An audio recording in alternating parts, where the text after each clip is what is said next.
Good morning, everybody. It's Bonnie Hunter in the studio at Quiltville, and I am bound and determined to get some sewing time in today. It's been a few busy days after a busy weekend. We had the furnace guy come out to fix the air conditioner yesterday. I've been busy pattern writing, so I have not had machine time. But guess what? This needs to happen. I've been asked if this is done yet. No, I've had lots of stops and starts and a trip to go visit my mom in the interim, so I haven't made much progress, but I've got it at about halfway, which means it's time to work on another batch of block units. I've got a partial batch of block units here. I've been working on adding the yellows to either side of the black string triangle in the center. And yeah, this piece I even printed on the back side of a reject piece of paper so that I could make the best use of my paper. I really like the newsprint that I can get off of Amazon. It's 500 sheets per pack. It's really cheap and it tears really easy and it runs through my printer just fine. So what I'm doing is adding, that's a reject one too. I am adding the yellow strings either side here, and then I will cover, when the yellows are all added, with orange strings all the way to the top. So this is one that I reprinted on the back side so that I could see where I was going. There's only 3 places that I need to worry about where the seams are placed, and it's these 3 lines here. And once I've sewn those 3 lines, then I can just cover to fill with random scraps all the way. So let's sew a bit. The first thing I need to do is pin my black string triangle in place. I made those earlier so that I can just pin them on as one piece rather than sewing a bunch of short seams across the center of a template. So I'm going to just pin him, and then I've got a yellow piece right here. I've done most of my videos in rapid fire fashion, but somebody said, please slow it down so we can see what we're doing. And when I'm paper piecing, I like to put the piece I'm adding right side up on my table, and then I take the line that I am sewing and place it an approximate 1/4 inch from the upper edge of the piece. So I can look and make sure that I have left an approximate 1/4 inch seam. I'm not super, it's not super important for me to have a full, exact, perfect 1/4 inch seam because I can trim it. And these triangles are a little bit oversized just because shift happens, so then I can trim it with my scissors, just like this. And I have my iron to the right side of me because I'm right-handed, so you can't see me press. People say, move your iron where we can see it. Well, I'm not left-handed, and I don't want to cross where we can see. So I'm just going to finger press that and then a little quick iron press. I am not a steam presser. I know a lot of people are and swear by steam. I may steam a quilt top after the top is finished, or gently steam after the block is sewn together just to get things super flat, but I know that steam can distort fabrics. It can distort your seam line, and it can also shrink any fabrics that are unwashed. So I try to avoid steam and only use it where I really need it. And because I am sewing on paper, I don't want to add steam to the paper. All right, I'm just gonna, with scissors. I could have a rotary cutter and a mat, but I just find scissors easier. So there's my first 2 yellows.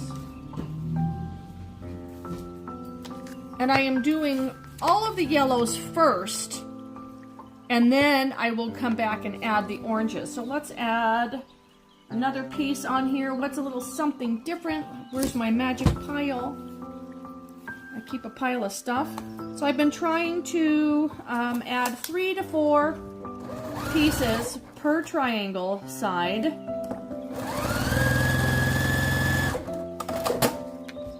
And that just depends on the width of the strips. And I will sew with anything from 3/4 of an inch up to about 1.25 inches on these, because anything bigger is going to cover too quickly. And it looks like I can add another different piece there.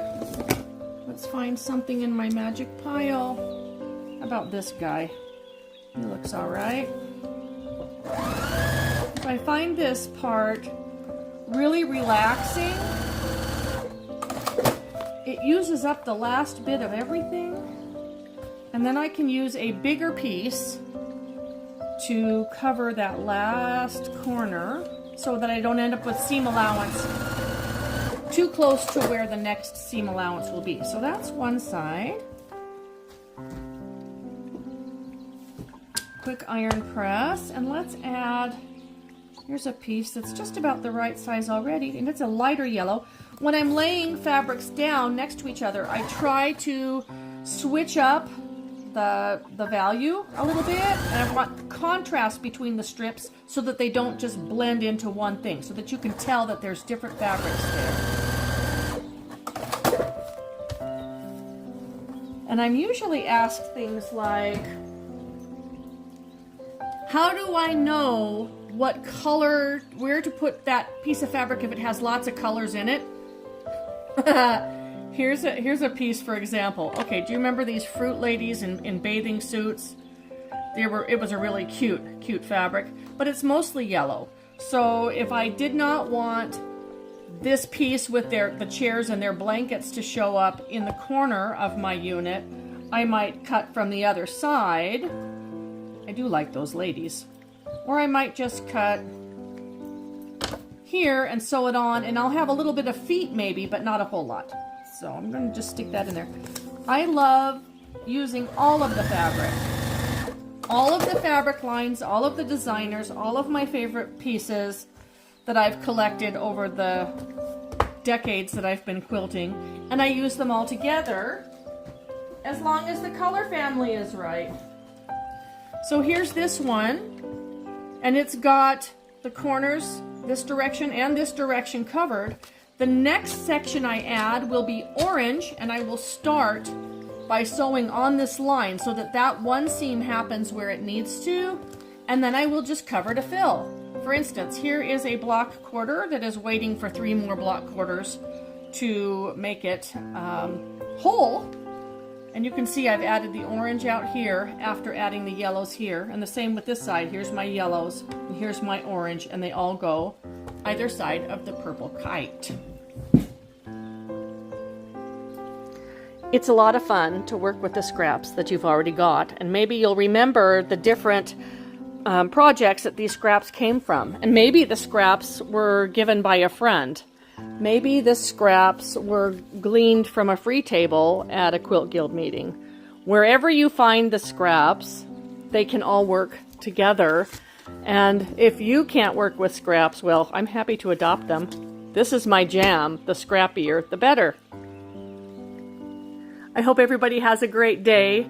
Take some time, go through the fabric, sort it by color families if you can't figure out how else to use it. It's always good if you just separate it into rainbow colors and just put the yellows together, the reds together, the purples together.